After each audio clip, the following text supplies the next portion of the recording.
బిడ్డ, నువ్వు ఎప్పుడైతే దేవుని కొరకు నీతి నియమాలలో బ్రతికి దేవుని కొరకు గొప్ప కార్యాలు చేయాలని మనస్సులో ఉవ్విళ్ళూరుతావో, నీకు ఈ టైపు మైండ్ ఎప్పుడైతే వచ్చిందో, ఇక వాడు నీ లిస్టు బయట వేసుకుంటాడమ్మా.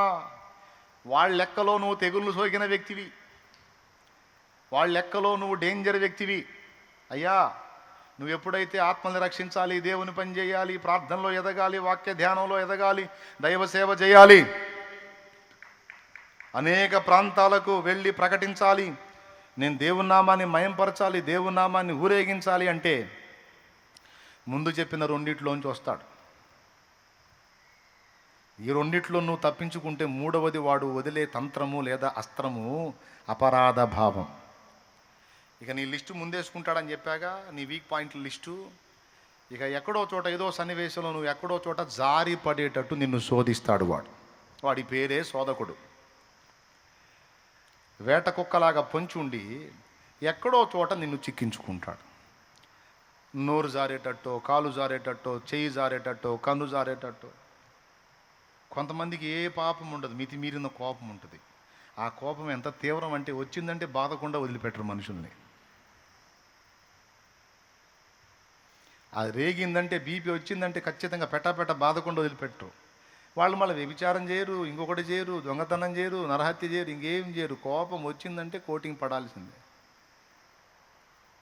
కొంతమందికి కోపం ఒక వీక్నెస్, కొంతమందికి దుష్ట తలంపులు ఒక వీక్నెస్, శరీరేచ్ఛలు కొంతమందికి వీక్నెస్, లైంగిక ఉద్దేశాలు కొంతమందికి వీక్నెస్, భావోద్రేకాల్లో కొన్ని రకాలు ఉన్నాయి, అవి కొంతమంది వీక్నెస్. ఎంత పర్సనల్, బయటికి ఎవ్వరు అర్థం కారు, ఎవరికెవరు అర్థం కారు. అందరూ కూడా తెల్ల బట్టలు వేసుకొని పరిపూర్ణ పరిశుద్ధులా కనపడతారు. ఈ తెల్ల బట్టలను ధరించిన శరీరం ఉందే, అది ఉత్పత్తి చేసేదంతా పాపమని దేవుని గ్రంథం చెప్తుంది. పాపాన్ని ఉత్పత్తి చేసేదానికి ఇప్పుడు తెల్లబట్ట దొడిగామన్నమాట. ఒరే దరిద్రుడా, శరీరంగా తెల్ల బట్టలు దొడిగా పవిత్రంగా బతుకురా నీచుడా అని ఎవరికి చెప్తున్నావు? మన శరీరంగా అడిగి మనం కలిగి ఉన్న శరీరానికి చెప్తున్నాం. ఎంత చెప్పినా పిల్లికి విద్యలు నేర్పినట్టే. ఒకడంట పిల్లికి అన్ని రకాల విద్యలు నేర్పాడంట. పిల్లి ఏం చెబితే చేస్తుందంట, మనిషి చెప్పినట్టు, మనిషి చేసినట్టు. వాడు రాజు దగ్గరికి పోయి ప్రగల్భాలు పలికాడు. పిల్లి చేత నేను మనిషి చేసే పనులు చేపిస్తా మహారాజా అన్నాడు. అది ఎట్లా సాధ్యం? నీకు చూపిస్తా, నేను చేపించలేకపోతే ఒట్టిగా వెళ్తా, నేను చేపించినట్టయితే నువ్వు నాకు గొప్ప బహుమానం, అడిగిన బహుమానం ఇవ్వాలన్నా. సరే, ప్రదర్శన చేశాడు. పిల్లి వాడు చెప్పిన అన్నీ చేస్తుంది, ఫుల్ ట్రైనింగ్. వాడు చెప్పిన అన్నీ చేస్తుంది, వాడు ఏ చెబితే తింటుంది. రాజుకు మైండ్ పోయింది. అమ్మ వీడు చెప్పినట్టు అన్నీ చేశాడు, ఇప్పుడు వీడు అడిగింది ఇవ్వాలిగా, నేను ఏం అడుగుతాడు? ముందే మాట ఇచ్చాను. ఏం చేద్దాం మంత్రి, పిల్లికేంది వీళ్ళు అంటే ట్రైనింగ్ ఇచ్చాడని మంత్రితో మాట్లాడితే, మంత్రులు అందుకేగా ఉండేది, ఐడియాల కోసమేగా. మంత్రి అన్నాడు, మహారాజా మీరేం భయపడకండి, రేపు కూడా వాడిని రమ్మనండి, ఇదే ప్రదర్శన చేయమనండి అన్నాడు. పోయి నీ ప్రదర్శన మాకు బాగుగా నచ్చినది, రేపు రమ్ము, రేపు కూడా మా ఎదుట ఇలాగే ప్రదర్శించుము, రేపు కూడా నీ పిల్లి ఇలాగే చేయగలిగితే నీవు కోరిన బహుమానం ఇస్తానని చెప్పండి అన్నాడు. సరే అట్లనే చెప్పాడు మహారాజు. వాడు మరుసటి రోజు వచ్చాడు. ఇప్పుడు పిల్లికి పాత్ర ఇచ్చి, వాడు అన్ని పనులు చేపిస్తున్నాడు, పిల్లికి పాత్ర ఇచ్చి ఇది తీసుకెళ్ళి నీవు మహారాజుకు అందించు అన్నాడు. అది పిల్లి 2 కాళ్ళ మీద నిలబడి 2 కాళ్ళతో ఆ పాత్ర పట్టుకొని నడుస్తుంది. అరే ఏంది వింత అని మహారాజు ఆశ్చర్యం. ఈలోపు మంత్రి ఏం చేశాడంటే, ముందే తెచ్చిన ఎలుకను ఒకదాన్ని వదిలాడు దాని కళ్ళ ముందు. ఎలుక కనబడనంత వరకు అది మన మాట వింటది. కుక్క అయినా అంతే. పక్క బజారు కుక్క మన వీధిలో కనబడనంత వరకే మన కుక్క మన మాట వింటది. పక్క బజారు కుక్కలంత ఐక్యత లేదు, కుక్కలంత కొట్లాట లేదు. నిజంగా అండి, కుక్కలంత ఐక్యత లేదు, కుక్కలంత కొట్లాట లేదు. ఇది ధరిస్తే పక్క బజార్లో ధరిసిద్దా? ఐక్యత. అలాగా నా బజార్ది ఈ బజారుకు వచ్చిందా? మీకు తెలియదు ఏముంది. ఇక ఏందో దీనాష్టంతా అది రాపించుకొని పోయినట్టు అనుకుంటా అస్సలు ఇక అవి ఇక దుమ్ము కొట్టుకుంటు తెలుసుగా మనకి. ఇది పక్క బజారు కుక్క కనపడినంత వరకే మన కుక్క మన మాట వింటది. అది కనపడిందంటే ఇది వినదిక, దీని బుద్ధి ఆడ బయటపడిద్ది. పిల్లి కూడా అంతే. ఎలుక కనపడినంత వరకు పిల్లి మన మాట వింటది. ఎలుక కనపడేసరికి ఆ పాత్ర ఆడ పడేసి ఎలుకమ్ముడు బరిగెత్తడం మొదలుపెట్టింది. పిల్లికి వాడు ఎన్ని చెప్పినా తింటల్లా. ఏయ్ రా అంటున్నాడు, పోరా అని చెప్పి ఇక దాని పని అది చేస్తుంది. ఇప్పుడు నేను చెబితే మీకు నవ్వు వచ్చింది కదా, మన శరీరం చేస్తున్నది అదే. అర్థమైందా? సన్నివేశాలు మనకు ఎదురు కానంత వరకు పిల్లి కానీ అన్ని పనులు చేసినట్టు ఉంటుంది మన తంతు. సన్నివేశాలు ఎదురైనప్పుడు మన అసలు రంగు బయటపడుతుంది. మనలో దాగి ఉన్నటువంటి పాపము వ్యక్తమవుతుంది. ఎంతమంది ఒప్పుకుంటారు? కరెక్టేనన్నా, నన్నెవరు రెచ్చగొట్టపోతే నా అంత మంచిది లేదన్నా, నన్నెవరు కదిలించకపోతే నా అంత మంచోడు లేడని. కానీ పని కట్టుకొని నన్నే వచ్చి కదిలిస్తారు, అది నా బాధ అన్నా. అంటే నీ బుద్ధి ఆడోసాట బయటపడుతుంది. ఎక్కడ నువ్వు దొరుకుతావో, ఎక్కడ నువ్వు వీక్ అవుతావో, ఎక్కడ నువ్వు బెండ్ అవుతావో ఆ లిస్టు నీ దగ్గర కూడా లేదు, కానీ నీ శత్రువగు సైతానుగాడి దగ్గర ఉంది. ఇది నిజం. ఏమైనా అర్థమైందా నేను చెప్పింది? ఎంతమందికి? రైట్, బాగా వినండి. వాడికి తెలుసు. అందుకని నువ్వు ఎప్పుడైతే దేవుని కొరకు నిలబడాలనుకున్నావో, బలపడాలనుకున్నావో, బాగుపడాలనుకున్నావో, పని చేయాలనుకున్నావో, పెద్ద పెద్ద పనులకు నువ్వు పూనుకోవాలనుకున్నావో, వాడు దృష్టించి గురి చూసి ఎక్కడో చోట నువ్వు అడుగులు జారి పడేటట్టు చేస్తాడు. అడుగులు జారి పడేటట్టు చేసి పడ్డ దగ్గర నుంచి ఇక కూర్చుంటాడు నీ దగ్గర. వాడు పడేసేది వాడే, పడే పరిస్థితులు కల్పించేది వాడే, దానికి వాడికి కోఆపరేట్ చేసేది నా శరీరమే, వాడికి ఉప్పందించేది మన శరీరమే. దాన్ని ఆధారం చేసుకొని వాడు దెబ్బ కొడతాడు. కొట్టిన తర్వాత మళ్ళీ వదిలిపెట్టాడు వాడు, ఇక కూర్చుంటాడు. కూర్చొని జస్ట్ మీకు ఇస్కరియోతు యూదాను చూడండి. ఇస్కరియోతు యూదాను చూడండి. యూదా మనస్సులో, హృదయములో ఆలోచన పుట్టించింది ఎవరు? యోహాను సువార్త 13వ అధ్యాయము 1వ వచనం నుంచి చదివితే, ఆయనను అప్పగింపవలెనని అపవాది యూదా హృదయములో ఆలోచన పుట్టించి ఉండేనని రాసుంది చూడు.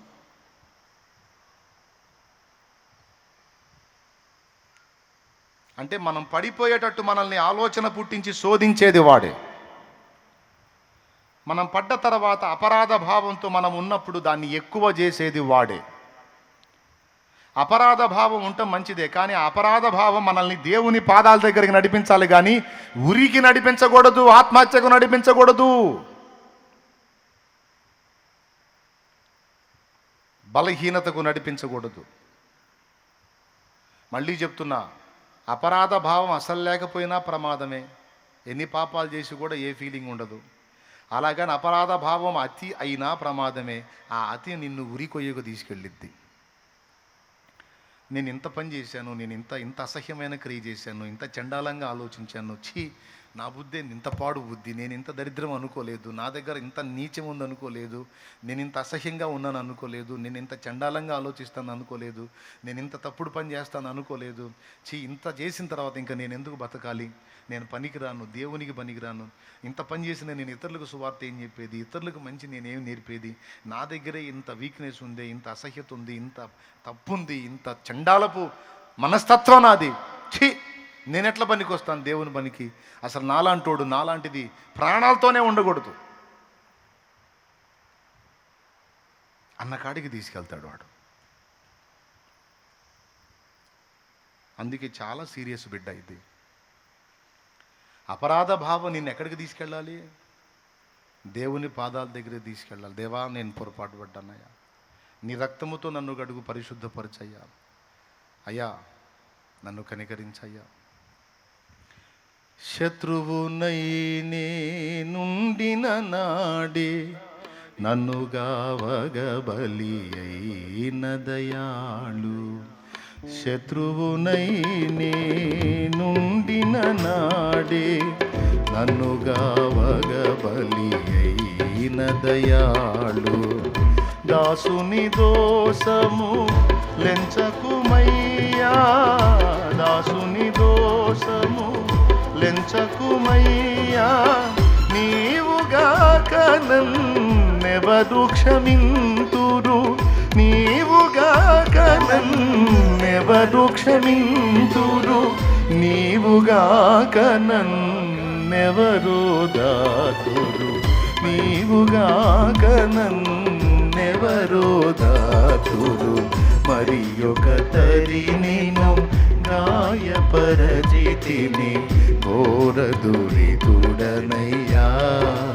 నీ దయ కోరి నిలిచితినయ్యా. దేవునికి మహిమ. దేవుని పాదాల దగ్గరికి పోవాలి. నేర్చిన జ్ఞానము వ్యర్థం బాయను, తీర్మానము బలహీనం బాయను. నేర్చిన జ్ఞానము వ్యర్థం బాయను, తీర్మానము బలహీనం బాయను. పాప నియమము బలీయం బాయను, పాప నియమము బలీయం బాయను. నాకతి ప్రియమగు నీ ఆజ్ఞలను, నాకతి ప్రియమగు నీ ఆజ్ఞలను, తెలిసి తెలిసినే వింతగా మీరితి, తెలిసి తెలిసినే వింతగా మీరితి. మరి ఒక తరి నేను గాయపరచితిని, ఘోరదురితుడనయ్యా, నీ దయ కోరి నిలిచితినయ్యా. బిడ్డలారా, ఎక్కడికి వెళ్ళాలి నాయనా? అడుగులు జారిన వేళ, అపరాధము జరిగిన వేళ, పొరపడిన వేళ, పొరపాటు మీరు పడాలి, లేకపోతే దీన్ని ఆధారం చేసుకొని పాపం చేయాలి అని నేను చెప్పట్లేదు నాయన. ఈ జీవన యాత్రలో జరుగుతున్న పోరాటంలో, నీ మనసు మీద దుష్టుడు చేసే దాడుల్లో, శరీరేచ్ఛలను రెచ్చగొట్టి నిన్ను బలహీనపరచాలని వాడు చేస్తున్న కుట్రలలో, ఎక్కడో చోట, ఏదో ఘట్టంలో, ఏదో సందర్భంలో, ఏదో ఒక విషయంలో నువ్వు డిస్టర్బ్ అయ్యేటువంటి ప్రమాదం ఏర్పడినప్పుడు, శత్రువు నిన్ను శోధించి గెలిచినప్పుడు, వాని నుండి నీవు తప్పించుకోవటానికి యేసయ్య రక్తము, యేసయ్య రెక్కలు, యేసయ్య పాదాలే నీకు ఆశ్రయం, నాకు ఆశ్రయం, మనకు ఆశ్రయం. పాపం చేయొద్దు, అది ఎప్పుడూ మంచిది కాదు. పాపం ఎప్పుడు మనకి ఇబ్బందినే తీసుకొచ్చింది కానీ ఎప్పుడు మంచిని తీసుకురా.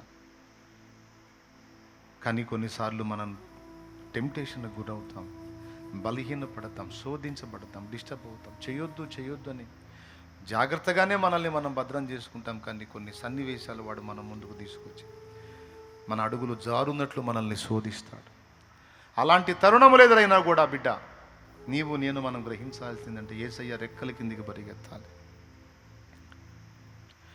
ఈ జగమొక పెను మృగతృష్ణయని బాగుగా ఎరిగితి, పరులకు నేర్పితి. మృగతృష్ణ అంటే తెలుసా? ఎండమావి అని అర్థం. ఈ జగం ఒక ఎండమావి లాంటిది. ఇందులో దాహం ఎంత తీర్చుకోవడానికి ట్రై చేసినా దాహం తీరదు, తృప్తి కలగదు. ఈ లోకం అలాంటిది, ఈ శరీరం అలాంటిది. తినుట చేత కడుపు తృప్తి చెందదు, వినుట చేత చెవి తృప్తి చెందదు, చూచుట చేత కన్ను తృప్తి చెందదు, అనుభవించుట చేత శరీరము తృప్తి చెందదు. దాన్ని తృప్తి పెట్టే కొద్ది ఇంకా ఎక్కువ అవుతుంటుంది, దాన్ని సంతోష పెట్టే కొద్ది ఇంకా వాంఛలు అధికమవుతాయి తప్ప కంట్రోల్ కావు. ఈ జగమొక పెను, పెను అంటే పెద్ద, మృగతృష్ణయని, అంటే ఇదో ఈ జగం ఒక పెద్ద ఎండమావి అని బాగుగా ఎరిగితి పరులకు నేర్పితి. అయినను నామది వ్యర్థత కొరకే, అయినను నామది వ్యర్థత కొరకే పరుగులు తీయగా చోద్యం బాయను.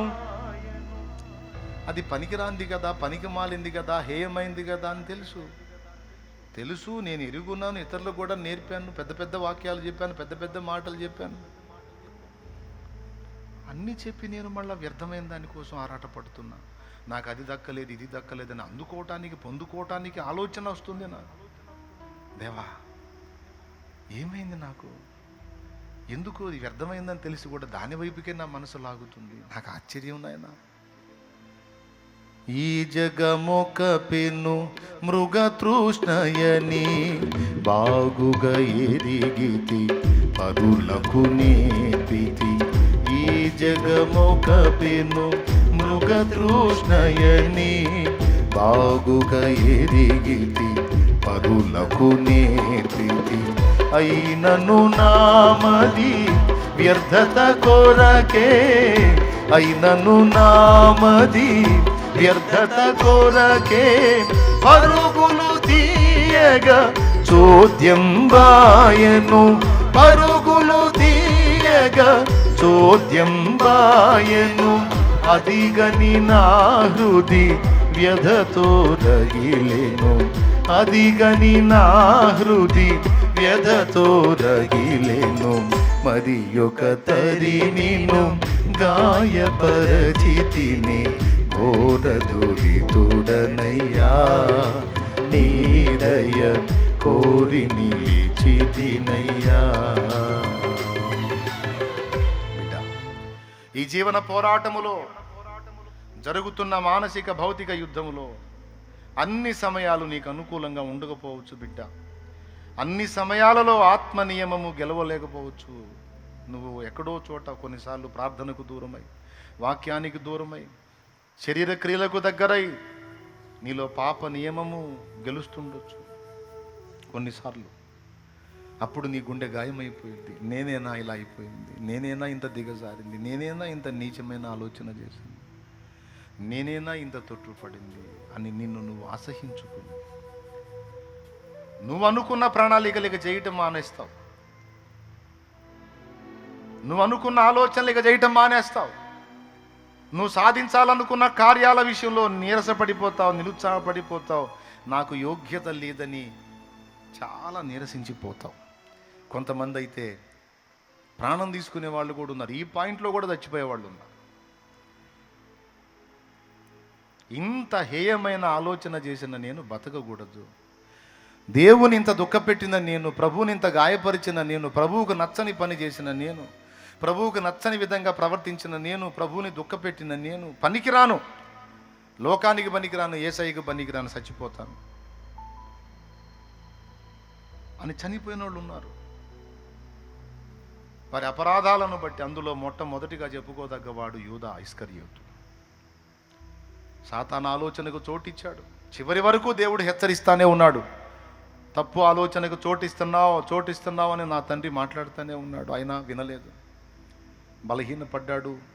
తన ప్రియ గురువు ప్రాణప్రదుడైనటువంటి ప్రభువుని వెళ్ళి 30 వెండి నాణ్యాలకు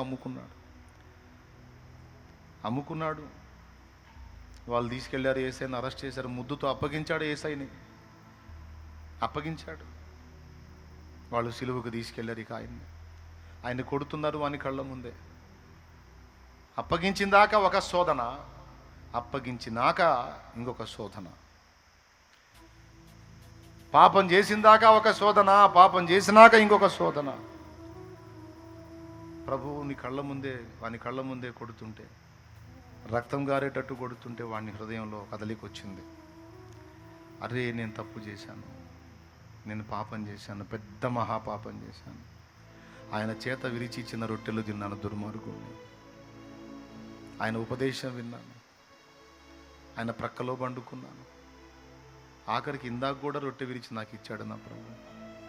నా కడుపు నింపాడు నా ప్రభు, నన్ను ప్రేమించాడు నా ప్రభు. నేను దొంగనని తెలిసి కూడా నాకే సొమ్ము సంచిచ్చాడు. అంతము వరకు నా ప్రభు నన్ను ప్రేమించాడు. నేనెందుకు ఇంత నీచమైన పని చేశాను, నేనెందుకు ఇంత అపరాధం చేశాను, నేను ఎంత పాపిని అని ఏడవటం మొదలుపెట్టాను. ఏడ్చి ఏసై దగ్గరికి వస్తే ఒక రకంగా ఉండేది. ఏడుస్తూ ఏడుస్తూ అధికారుల దగ్గరికి వెళ్ళాడు, యాజకుల దగ్గరికి వెళ్ళి, మీ డబ్బు మీరు తీసుకోండి, నేను నిరపరాధ రక్తమును అప్పగించి తిని ఆయనను వదిలిపెట్టండి అన్నాడు. మేము ఇవ్వాల్సింది ఇచ్చాం, చేయాల్సింది చేశాం, బా ఇంకా జరగదు అన్నారు. ఏం చేయాలో వాడికి అర్థం కాల. ఆ సొమ్ము తీసుకెళ్ళి దేవాలయంలో విసిరివేసి, ఇక ఎక్కువైపోతుంది వాడికి అపరాధ భావం, ఎక్కువ అవుతున్నప్పుడు వానికి ప్రభువు కనపడలా. వాని మనసుకు చావు కనపడింది. ఇక చావే శరణం, చావే కరెక్టు, చావే ముఖ్యం, చావే చావే చావే చావే. సాతాను కుట్ర. చేసినంతసేపు ఒక శోధన, చేసినాక ఇంకొక శోధన. చచ్చిపో చచ్చిపో చచ్చిపో చచ్చిపో చచ్చిపో చచ్చిపో చచ్చిపో. ప్రభువు నిన్ను క్షమించుడు, దేవుడు నిన్ను వదిలిపెట్టడు, నువ్వు దుర్మార్గుడివి, దుష్టుడివి, నువ్వు మామూలుడివి కాదు, నువ్వు అంత పని చేసావు, ఇంత పని చేసావు, ఏసయ్యను అప్పచెప్పేశావు నువ్వు. నీ మనసు దగ్గర కూడా వచ్చి నువ్వు ఇంత పని చేసావు, ఏసయ్యను దుఃఖపెట్టావు, ఏసయ్యని గాయపరిచావు, ఏసయ్య కళ్ళ ముందు నువ్వు తప్పు చేసావు, నువ్వు అట్లా చేసావు, నువ్వు ఇట్లా చేసావు, నువ్వు ఇలా అన్నావు, నువ్వు ఇలా అన్నావు, ఇలా ఆలోచన చేసావు, నువ్వు అలా చేసావు, ఇలా చేసావని నువ్వు చిన్న పొరపాటు చేసినా దాన్ని భూతద్దంలో చూపించి నీ మనసు కృంగి నీ అంతటా నువ్వే చావుని వెతికేటట్టు దేవుని ముందుకెళ్ళి హృదయపూర్వకంగా, దేవా నన్ను చంపు, దేవుడు ముందుకెళ్ళి కూడా క్షమించు కాదు, దాన్ని చంపు అనే పరిస్థితికి నువ్వు వచ్చేటట్టు చేస్తావు. ఏమైనా అర్థమవుతుందని నేను చెప్పేది? ఎంతమందికి? దానికి వాడు అపరాధ భావమును వాడుకుంటాడు. ఇక అప్పుడేం జరుగుతుందో తెలుసా? ఈ అపరాధ భావం ఎప్పుడైతే నీలోకి వచ్చిందో రెండు జరుగుతాయి. ఒకటి, నువ్వు చేయాలనుకున్న దేవుని పని ఆగిపోయింది. ఇక మనస్సాక్షి ఒప్పుకోదు. ఎవరికన్నా యేసయ్య గురించి చెప్పబోతే, నువ్వు బాగున్నావా, నువ్వు కరెక్ట్గా ఉన్నావా, వాడు చూడు ఎట్లా వేస్తాడో లంకె, పక్కన ఎట్టేస్తాడో చూడువాడు. నువ్వు బాగున్నావా, నీ పద్ధతులు నువ్వు మార్చుకున్నావా, అసలు నీకు మారు మనసు ఉందా, అసలు నువ్వు క్రమంగా ఉన్నావా, నువ్వే వంకర టెంకరగా ఉండి నువ్వు ఎదుటోడికి నీతులు చెప్తున్నావు, నోరు మూసుకోరా పుల్లయ్య అంటాడు. ఎక్కడ జరిగింది ఇది? బయట ఎవడో వచ్చి చెప్పడు, నీ మనసులో నుంచే వాడు ప్రేరేపిస్తాడు. ఇక అది నీకు వచ్చినప్పుడు ఆటోమేటిక్గా సౌండ్ డౌన్ అయింది. చెప్దాం అనుకొని కూడా నా బతికే బాగలేదు, నేనే వంకర టెంకరగా ఉన్నాను, ఏం చెబుదాంలే అని సర్దుకుంటాం. అబద్ధాలు ఆడకుండా చెప్పండి, ఇలాంటి శోధనలు మీకు వచ్చినాయా రాలేదా? వస్తే చేతులు ఎత్తండి. లైవ్లో ఉన్నోళ్ళు, జూమ్లో ఉన్నోళ్ళు కూడా చేతులు ఎత్తండి. నాకు వచ్చిందన్నయ్య ఇట్లాంటి పరిస్థితి, నేనే సరిగా లేను, నేను ఇంకెదుటోళ్ళకి ఏం చెప్పేది, నేనే సరిగా లేను, నేను ఇంకెదుటోళ్ళకి మంచి నేను బోధించేది. నీ మనస్సాక్షి నిన్ను పొడిచిద్ది, అట్లా వాడు నిన్ను శోధిస్తాడు. ఇక నువ్వు సువార్త చెప్పలేవు, ప్రశాంతంగా ప్రార్థన చేయలేవు, వాక్యం దగ్గరకు పోలేవు ధైర్యంగా. దేవుని పనిలో పాలిభాగస్తురాలు చూడండి, ఒక్క అపరాధ భావం తీవ్రమైతే ఎన్నిటికి గండి పడుతుందో చూడు. ఏమో టైంపాస్ కోసం చెప్పట్లా నేను, చాలా సీరియస్ మ్యాటర్ ఇది.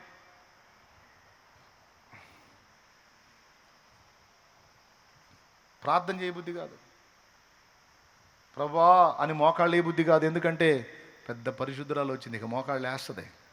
నటన, వేషధారణ, నువ్వు చేసింది ఏంది? మళ్ళీ దేవుని ముందుకు వచ్చి స్తోత్రం అని ఎట్ట చెబుతావు? సిగ్గుందా నీకు? నువ్వు స్తోత్రాలు చెప్తే ఆయన వింటాడా? ఇంత పాపివి నువ్వు, ఇంత నీచుడివి నువ్వు, ఇంత దౌర్భాగ్యుడివి. నీ ప్రార్థన వినబడిద్దా? మోకాళ్ళు అయిపోయి కూడా లేచి వెళ్ళిపోతావు. ఎందుకు? అపరాధ భావం తీవ్రమైంది. కానీ పరిశుద్ధాత్మ ఏం చెబుతాడో తెలుసా? లేచి వెళితే కాదురా, నువ్వు మోకాళ్ళు వేసి నిలబడు, ఆయన దగ్గరికే రా. దప్పికొనిన వాని నీళ్ళ యొద్దకు రానిమ్ము, ఉచితముగా జీవజలములు పుచ్చుకొననిమ్ము అన్న ప్రభువే. మలినపరచబడిన వాని నీళ్ళ యొద్దకు రానిమ్ము, నేను వాణ్ణి గడుగుతాను. నా రక్తం యొద్దకు రమ్మను, నేను వాడిని అడుగుతాను, శుద్ధి చేస్తాను. పేతురు ఆయన ఎవరో నాకు తెలియదని 3 సార్లు అబద్ధం ఆడాడు, కానీ రక్తమును ఆశ్రయించాడు, ప్రభువుకి అడిగాడు, మళ్ళా లైఫ్ ఇచ్చాడు. యూదా రాకపోయినే. కాబట్టి మొట్టమొదటిది అవమానము, రెండవది అనుమానము, మూడవది అపరాధ భావం. వాడి తంత్రాలు. అపరాధ భావము, అపరాధ భావం ఎక్కువ చేస్తాడు. నువ్వు అనుకున్న ఆలోచనలన్నిటి మీద నీళ్లు చల్లుతాడు. నీకేం చేయబుద్ధి కాదు, సిగ్గుగా ఉంటుంది. మళ్ళీ జనం ముందు మామూలుగానే ఉంటావు, కానీ పర్సనల్ లైఫ్, నీ లైఫ్ నీకు తెలుసు కాబట్టి సిగ్గేస్తుంటుంది. ప్రార్థనకి అదే ఫీలింగ్, ముఖం జల్లదు, వాక్యం దగ్గరికి రాలేవు, వాక్యం వినలేవు, మోకాళ్ళు వేయలేవు, సువార్త చెప్పలేవు, అన్నిటికీ గండిపడిద్ది. దేవుని సన్నిధిలో కూర్చోలేవు, దేవుని సన్నిధిని వెతకలేవు, అన్నిటికీ పడింది. మరి దీని విరుగుడేంది?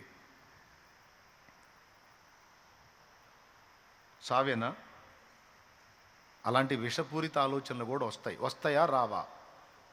నేను ఎదుర్కొన్నానన్న అలాంటి శోధన అన్నోళ్ళు చేతులు ఎత్తండి. నీవింత బలహీనుడివి, బతకటం వేస్ట్, నువ్వింత బలహీనరాలివి, సస్తే పోయిద్ది అనే ఆ స్థాయి ఆలోచన. అదుగు చూసారా? నేను ఒట్టిగా చెప్పట్లా.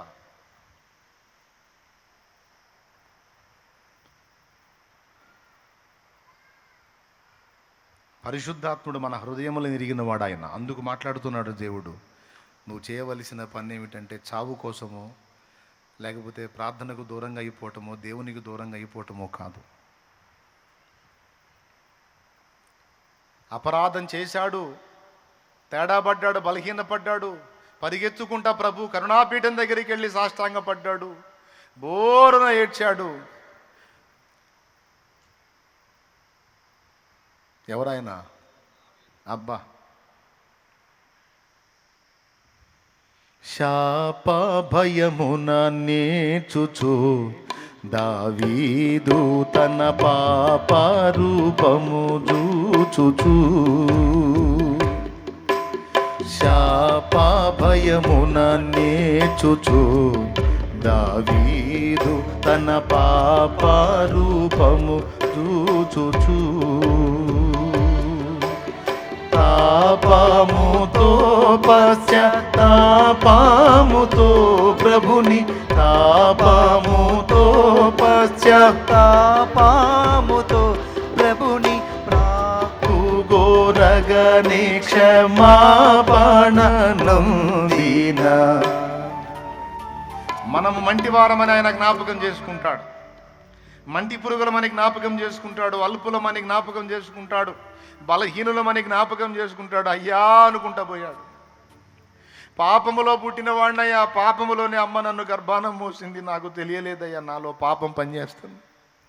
అయ్యో దేవా, నేనేనా ఈ పని చేసింది, నేనేనా ఇలా అయిపోయింది, నేనేనా ఇంత నీచంగా దిగజారింది, ఒక నరహత్యకు నిరపరాధి రక్తముకు నేను కారణమయ్యానా, ఒక నిర్దోషైన నా సైనికుని చావుకు నేను కారణమయ్యానా, అయ్యో వాని భార్యను నేను ఆశించానా, నాకు లేకపోయారా, దేవా ఎంత పాపం చేశాను, ఎంత పాపం మూట కట్టుకున్నానయ్యా, అయ్యా నన్ను క్షమించయ్యా, నన్ను క్షమించయ్యా అని పరిగెత్తుకుంటా దేవుని పాదాల దగ్గరికి వెళ్ళాడు.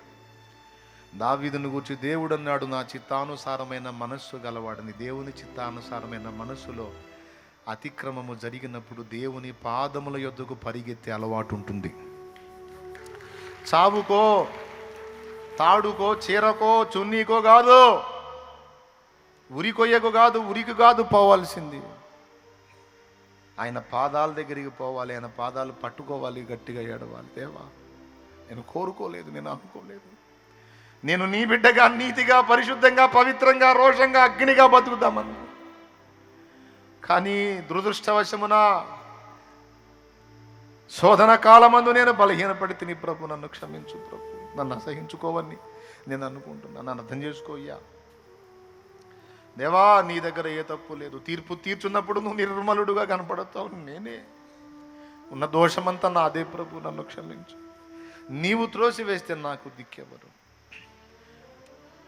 ఎంత బాగా అడిగాడు భక్తుడు. శత్రువునై నుండిన నాడే నన్నుగావగ బలి అయిన దయాళు దాసుని దోషము లెంచకుమయ్యా.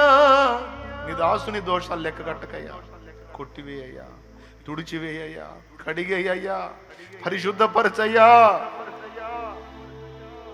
పరిశుద్ధపరచయ్యా, పవిత్రపరచయ్యా. నేను బతకలేను ప్రభువా, నువ్వు త్రోసివేస్తే బతకలేను ప్రభువా, నువ్వు అసహించుకుంటే బతకలేను ప్రభువా, నీ పని చేయకుండా బతకలేను ప్రభువా, నీ చిత్తము నెరవేర్చకుండా బతకలేను ప్రభువా. ముందుగానే దేవుని పాదాల దగ్గర పరిగెత్తి దేవునితో సమాధాన పడాలి.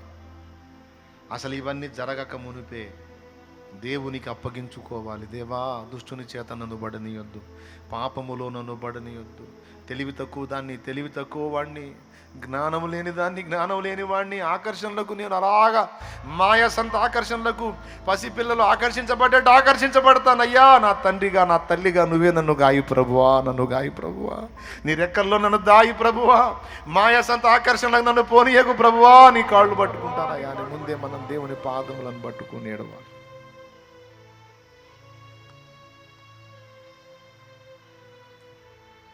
ఆయన పాదాలు ఆశ్రయించి సరి చేసుకోవాలి, మెళకువగా ఉండాలి.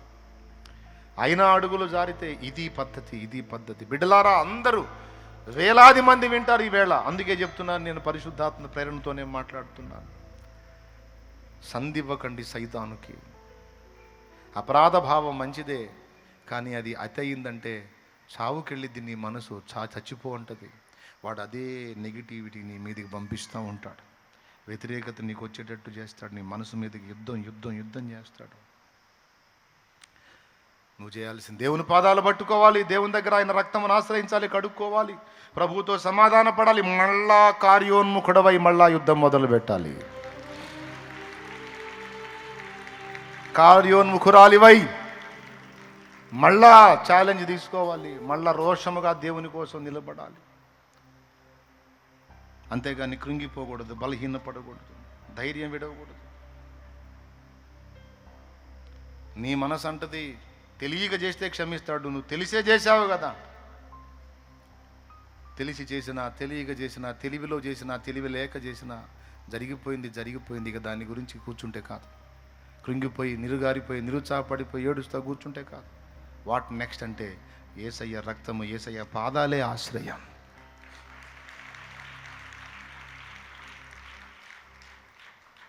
ఈ విషయాలని మనం గట్టిగా చేపట్టాలి, లేకపోతే మోసం జరిగిద్ది.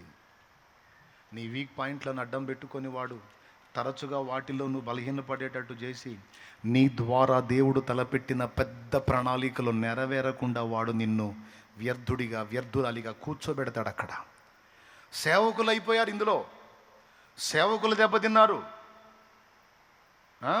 సేవకురాళ్ళు ఎఫెక్ట్ అయిపోయారు. వాళ్ళని కదిలిస్తే పనికిరాం, మేము సేవకుంటారు. ఎందుకు పనికిరాం అంటే నేనే మంచివాడిని కాదు, నేనే మంచిదని కాదు, నేను పనికిరాని సేవకుంటారు అంటే పడిపోయారు నిరాశ ఊబిలో. కొట్టేశాడు వాడు. రోషం కలిగి దేవుని కొరకు భగ్గున మండుతారనుకున్నాడు దద్దమలై కూర్చున్నారు. వాడు కొట్టింది దెబ్బకి.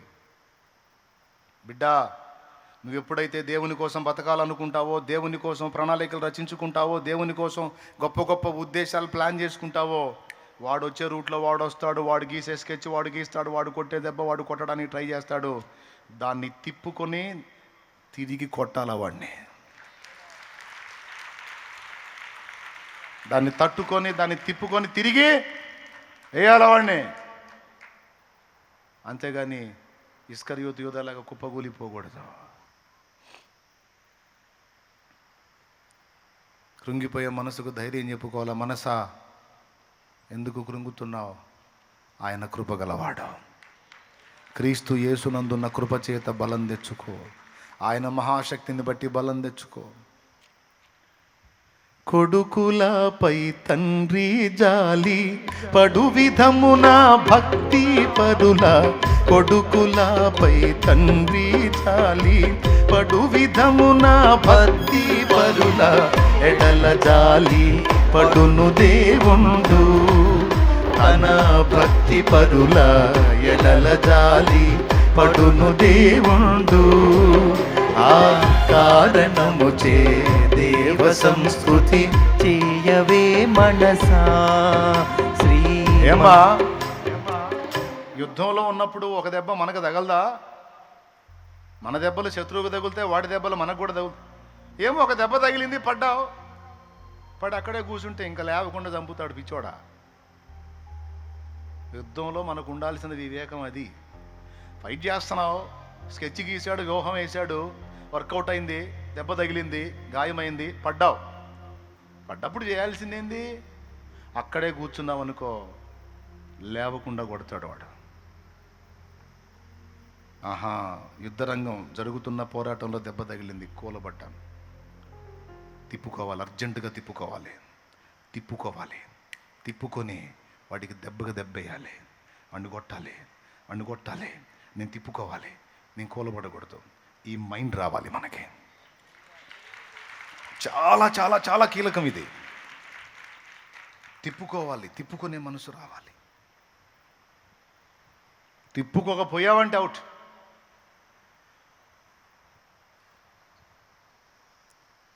ముందుగానే మెళకువగా ఉండాలి. ఎక్కడ వాడి దెబ్బ కొట్టే ఛాన్స్ ఉందో ఆ పరిస్థితులు ఏర్పడకుండానే తప్పించుకోవాలి. బై మిస్టేక్ జరిగిందా, దాన్ని పట్టుకొని కూర్చుంటాడు ఇక వాడు. పడ్డావా, గాయం తగిలి పడ్డావా, ఇక వచ్చి దగ్గరకు వచ్చి ఇంకా కొట్టడా?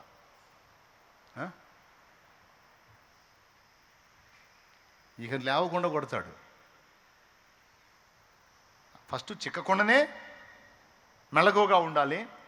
చిక్కి ఒక దెబ్బ తింటే, అబ్బా దెబ్బ కొట్టాడు రాని దాన్ని ఛాలెంజ్గా తీసుకొని దేవుని పాదాలు పట్టుకొని ఆయన రక్తంలో కడుక్కొని దిద్దుకొని తిరిగి లేచి కొడితే మళ్ళీ 4 రోజులు వాడు నిద్రపోకూడదు.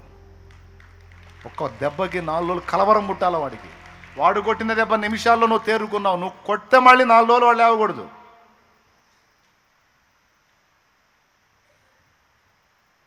నీకు నా దేవుడు తోడై ఉంటాడు. బలవంతుడైన వాడు నీకు తోడుగా ఉంటాడు. అట్లా ఉండాలి, రోషం తెచ్చుకోవాలి. అంతేగాని కృంగిపోయి కూలబడ్డావంటే, సాలీడుని చూసారా మీరు? సాలీడునే గూడల్లిద్ది. గూడల్లితే ఏదైనా దోమ కానీ ఈగ కానీ వచ్చి ఆ గూడుకు టచ్ అయిందంటే అతుక్కుపోయి దాని నుంచి బయటికి పట్టడానికి అది కదులుతూ ఉంటే, ఇది సెంటర్లో ఉంటుంది, దీనికి సంకేతం వెళ్ళిద్ది. ఆ సెంటర్ నుంచి అక్కడికి వచ్చిద్ది, ఆ ఈగ దగ్గరకు, ఆ దోమ దగ్గరకు వచ్చి అది అల్లిన దారాల్లో ఒక దారం తగులుకొని ఇది మిగిలిన బాడీ అంతా ఫ్రీగా ఉంటుంది, ఒక దారం తగులుకొని దాని నుంచి వదిలించుకోవడానికి తిప్పలు పడుతుంటుంది. ఇదొచ్చి ఇక మొత్తం టోటల్ బాడీ మొత్తాన్ని రౌండ్ కొట్టేసిద్ది.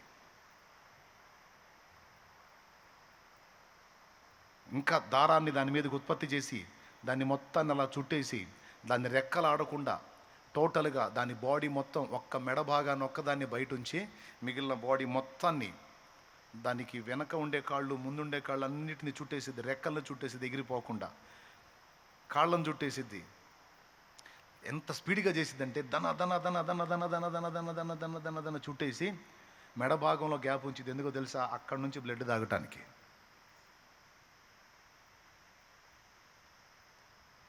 సైతానుగాడు అట్టంటోడు. ఎక్కడో చోట వేస్తాడు ఒక దారాన్ని, నువ్వు చిక్కావనుకో ఇక ఎంటర్ అవుతాడు. ఎంటర్ అయ్యాక ఇంకా ఇంకా ఇంకా ఇంకా చూడతాడు నీకు.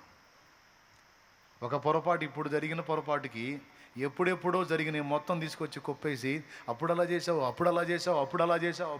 నీ బతుకంతా అయితే ఇప్పుడు ఇలా చేసావు అని అవన్నీ తీసుకొచ్చి ఒక బస్తా అయితే చూపిస్తాడు నీకు. అవన్నీ కొట్టేసిన కేసులు. కానీ వాడు ఆ ఫైల్ కూడా తీసుకొచ్చి నీ ముందు పెట్టి, ఇదిగో ఇన్ని కేసులు ఉన్నాయి, నిన్ను ఎట్ట వదిలిపెడతాడు దేవుడు అంటాడు. అప్పుడు నువ్వు అనాల్సిందేంది? నిజమే సైతాన్.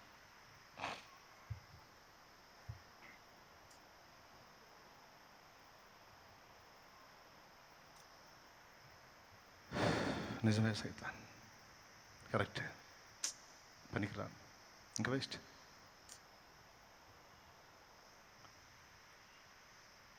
అదా అరే అయిపోయిన కేసుల ఫైల్ అన్నీ తెస్తున్నావు ఏందిరా? అవన్నీ ఆయన రక్తంతో కడిగి నన్ను పరిశుద్ధుడు పరిశుద్ధురాలని పిలిచాడురా. ఎప్పటికప్పుడు నా తండ్రి నన్ను తెలుపు చేస్తానే ఉన్నాడు, కడుగుతానే ఉన్నాడు, శుద్ధి చేస్తానే ఉన్నాడు. నన్ను ఎప్పటికప్పుడు శుభ్రపరుస్తానే ఉన్నాడు నా తండ్రి. మీకు నవ్వనంటే ఈజీగా చెప్తే అర్థమయ్యేటట్టు. 5 ఏళ్ళ వయసు వచ్చిందాక అమ్మాయి గడికి దిగా శుభ్రంగా అన్నీ. వాడు వచ్చి అంటాడు, నువ్వు పుట్టిన దగ్గర నుంచి ఇదే పని చేస్తున్నావు అంటాడు. చేశావు, కడగటం కూడా అయిపోయింది, ఇంకేం లేదు, ఎప్పటికప్పుడు ఫ్రెష్ చేసేస్తుంది అమ్మ. అంతేనా? లేకపోతే సంవత్సరం. ఇప్పుడు అర్థమైంది తల్లులకి. అసహ్యంగా ఉంటుందని చెప్పలేదులే. అయిపోయిన వాటన్నిటిని తీసుకొచ్చి వాడు నిన్ను కృంగదీస్తాడు. అవన్నీ ఎక్కడున్నారా? నా తండ్రి కొట్టేశాడు కదా, కడిగేశాడు కదా. ఇదిగో ఇప్పుడు నేను డిస్టర్బ్ అయ్యాను, నా ప్రభు పాదాలు పట్టుకుని నా తండ్రి నన్ను గెలిపిస్తాడు, విడిపిస్తాడు, కడుగుతాడు, శుభ్రం చేస్తాడు. మనం అనాల్సింది అది. పడమటికి తూర్పెంత ఎడమో పాపమునకు మనకునంత. పడమటికి తూర్పెంత ఎడమో పాపమునకు మనకునంత.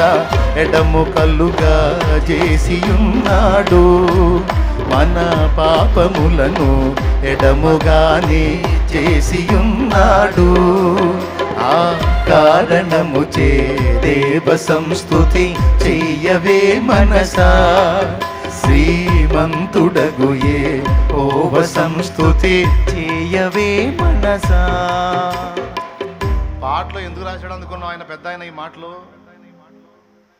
దేవ సంస్తుతి చేయడానికి నీ మనసు ఒప్పుకోదు.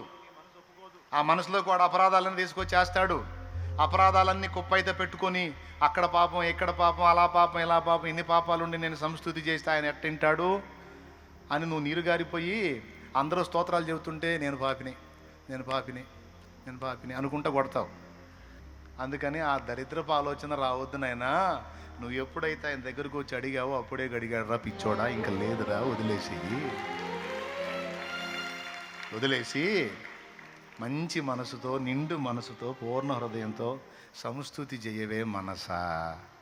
ఎందుకే కృంగిపోతావు? అయిపోయిన దానికి అయిపోయింది. కడిగేశాడు, శుద్ధి చేశాడు, కేసు కొట్టేశాడు, ఫ్రెష్ చేశాడు, పరిశుద్ధుడు పరిశుద్ధురాలని పిలిచాడు. మళ్ళా పాపినని కూర్చుంటావే పనికి మాలిన మనసా. దేవ సంస్తుతి చెయ్యవే మనసా. శ్రీమంతుడగు యెహోవా సంస్తుతి చెయ్యవే మనసా.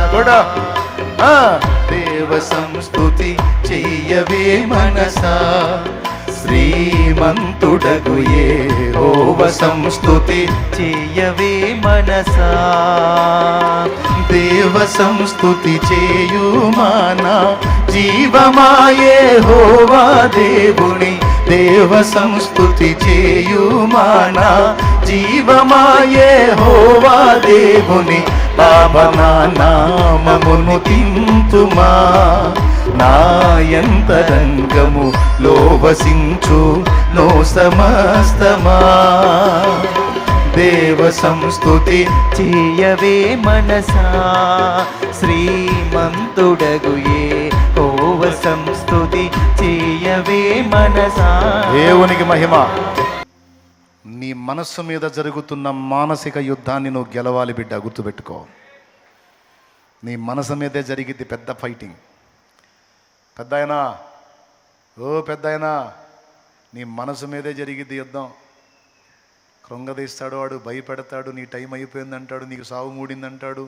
ఇప్పటికే 60 వచ్చినాయి, ఇంకా 70ఏగా, ఇంకా 10ఏగా నువ్వు బతికేదంటాడు. ఇంకా నీ పని అయిపోయిందంటాడు. ఇప్పటికే 70 వచ్చినాయి, ఇంకెప్పుడు పోతావో తెలియదు. ఇప్పటికే 80 వచ్చినాయి, ఇంకెప్పుడు పోతావు. ఇప్పటికే 60 వచ్చినాయి, ఇంకా 10ఏగా, అయిపోయిందిగా, కళ్ళు పోయినాయిగా, కళ్ళు పోయినాయిగా అని అన్నీ చెబుతూ ఉంటాడు. ఒరే పోరా సైతానా, పోతే మళ్ళీ తిరిగి నాకు ఇవ్వగలడు, ఆయుష్కాలాన్ని పొడిగించగలడు, నన్ను ఇంకా వాడుకొనగలడు, నన్ను ఇంకా బ్రతికించగలడు, బాగు చేయగలడు, స్వస్థపరచగలడు, నిలబెట్టగలడు. నా తండ్రి నన్ను స్థిరపరచగలడు అని చెప్పాలా. మనస్సు మీద జరిగే యుద్ధం గుర్తుపట్టండి. ఫస్ట్ నీ మనసుకు చెప్పుకోవటం నేర్చుకో. నీ మనసుకి చెప్పుకోవటం నేర్చుకో.